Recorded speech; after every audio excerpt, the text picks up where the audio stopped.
Size bir volta basarmene.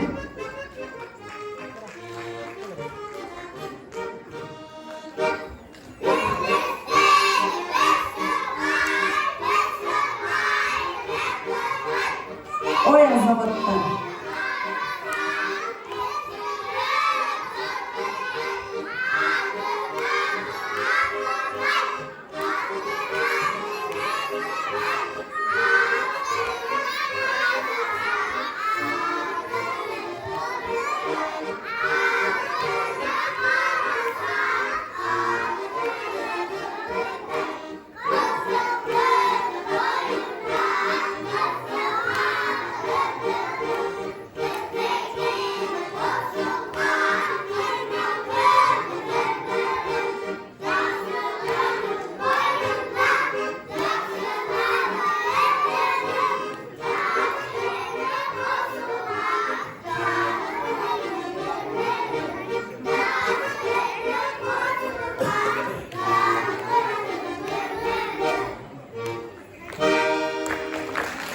Her zaman sizin için Sandra Ulu Tayfası oldu.